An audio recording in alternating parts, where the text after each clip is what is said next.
West Virginia is set to host number 23 Houston. Can they pull off the upset 2 years in a row? Let's talk about it.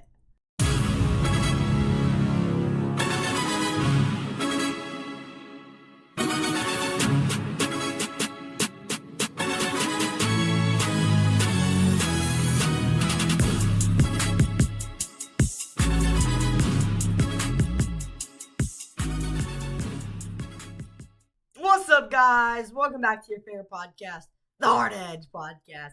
We're happy to be back here after a long break. I didn't want to take this long to do another podcast, but it's been tough to get back into school, so I'm so sorry. I'll try to make a little bit more podcasts than normal. I only did one last week. I'm so sorry, y'all. But I had soccer tryouts, and they kept getting canceled because it's been so hot where I live. So I couldn't sneak in any podcasts, but I'm getting one out today. We're going to be previewing West Virginia versus number 23 Houston. So hope y'all have been having a great day. This is going to be our second to last game on West Virginia's schedule. If y'all haven't been keeping up with my schedule predictions, we've predicted, pretty sure now, 10 games going into this game. West Virginia 6-4. We've predicted 10 games so far. We have this game to predict, and then Utah to predict. So we have 2 games left to predict. So that's going to be fun. So y'all better stay tuned for those. And let's get straight into it. I've changed a few of my predictions, but going into this game, West Virginia is 6-4. I will have a full breakdown of all the predictions. If y'all don't want to watch every single one of those videos, I will be having like a full breakdown of all the games in one video. It would just not be as in depth. It would just be like short little breakdowns. But this game will be in Morgantown, so that will definitely play a key factor. 6-4, I think people will still show up for that, depending on the weather and how good the team is doing. If they're going 6-4 like my record, I would think they'd show up because hopefully they'll think I'm winning. They'll be winning. This Houston team is one of the most expensive teams in the Big 12. They have that oil money from Texas. Texas has a lot of oil, and Houston spends a lot of money on their football and on their basketball. They're a up and coming program. They came from, I'm pretty sure, the Pac-12 or something like that a few years back. I think it was 3 years ago, but they're into the Big 12 and they started off hot. They have lots of experience coming back, one of the more experienced teams in the Big 12. Also, one of the better offensives in the Big 12, passing offenses. I'm not sure about their rushing game yet, but I know their passing game is pretty good. Connor Wigman is going to be the first guy we're going to be talking about. In 2025, he passed for 2,705 yards, which is really good. 25 touchdowns and only 9 interceptions. He also rushed for a lot of yards and 36 touchdowns according to the 26 last year. So during 2026, he had 36 total touchdowns. That's during 3,400 yards. That's a lot. Total yards, that's a really good QB. I would love to have Connor Wigman. He doesn't fit the Rich Rod offense, but if we had like the Neil Brown offense, like where we pass a little bit more, this is a good QB. This is guys, I could see him going into the NFL. His strengths are he has a good arm, good mobility, experienced. He can make plays inside and outside of the pocket. He's also an excellent fit for Houston's offense. Some things he could work on is his consistency can still improve. His turnover avoidance, he had 9 interceptions last season with 2,705 yards. That's not too bad, but it's not too good. He also, his health, he got injured a few games last year. On to the running back last year. Going into this year, Malachi Hughes, their running back, he has elite production at Tulane. He's a transfer. In 2023, he had 1,378 rushing yards and 7 touchdowns. And in 2024, he had 1,401 rushing yards and 15 touchdowns. So over the 2 years, he had 2,779 yards and 22 touchdowns, which isn't bad. But I'm just not saying it's elite level like Cam Cook had more yards. But like Malachi Hughes, this isn't a running offense. So this is a good guy. He's extremely physical, great vision, hard to tackle. But some of his weaknesses, he didn't have much 2025 production. He didn't get to play much. He might have been injured, not sure. He needs to prove that he can consistently produce in the Big 12. Tulane is nowhere near the level of the Big 12. And Houston will also need to balance his workload because he isn't used to this Big 12 physicality yet. Now getting into some of their receivers, this is where they thrive. Amari Thomas, their star receiver, career stats entering 2026. 115 receptions, 1,107 yards receiving, 11 receiving touchdowns, 24 career games at UAB before transferring to Houston. So this is an elite wide receiver, and he will definitely play a big role in this offense. He is one of Houston's most important returning offensive players and was an all Big 12 player in 2025. He has big playability, good route running, he's experienced, great hands, and can stretch the field to make big plays.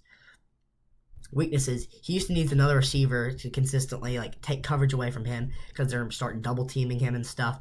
So West Virginia in this game will definitely need to double team him, but hopefully, if we'll see here, hopefully don't have any more receivers coming up that will kind of make a mismatch, because it wouldn't be too good if they had two good receivers and we had to double team each of them and then we leave open two receivers. He also needs to continue his improving consistency, so he's not consistently making the catches. On to our next player, Will James, a cornerback. He's one of Houston's biggest defensive stars in 2025. He was an all Big 12 selection, a returning starter, one of Houston's highest rated defensive players. His coverage ability is elite. He's experienced. He has very good instincts, ball skills, and he can also match up with quality receivers. So this guy can match up with anybody. He'll be able to match up with DJ Epps and Prince Strong. Weaknesses: this is one of his biggest weaknesses. Bigger receivers can challenge him physically, so they probably won't put him up with Prince Strong, because Prince Strong will definitely challenge him physically, because Prince Strong is very fast and very physical and has elite route running.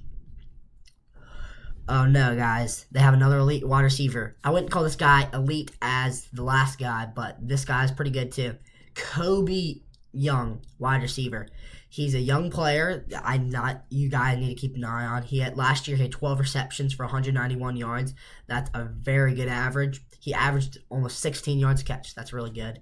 He had his biggest catch in fall camp was a 40-yard touchdown catch, but that's fall camp, so it doesn't really matter.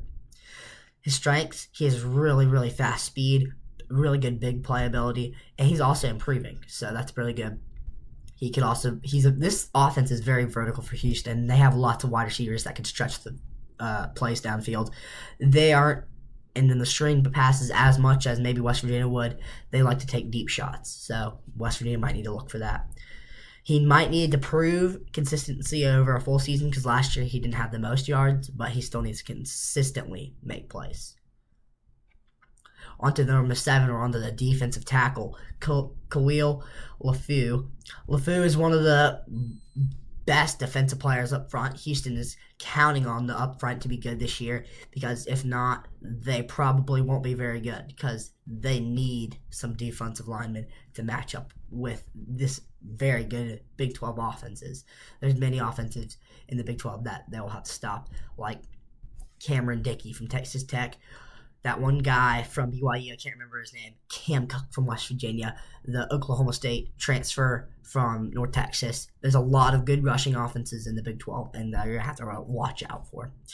His strength is size and physicality, his run defense, his interior disruption, and he's a very important piece for the defensive front of Houston. So unfortunately, after going through all that, I know it was a little bit sloppy. I haven't been able to do as well lately this is something that happens to me a lot. After doing a few podcasts in a row, I'm kind of getting the groove of it. I don't make many mistakes, but after doing it for a while, I make a few mistakes. So don't correct me in the comments or anything. I'm trying my best, but if it's a little sloppy, I'm sorry. But I unfortunately have West Virginia losing this game 23-31. West Virginia falls to 6-5. Their passing offense, I think, will destroy our weak coverage on cornerbacks and inexperienced coverages. But can we still pull off the upset? I think the crowd will definitely play a factor, and I think our offense will definitely have to show out in this game. Cam Cook needs to show out. This offensive line needs to show out.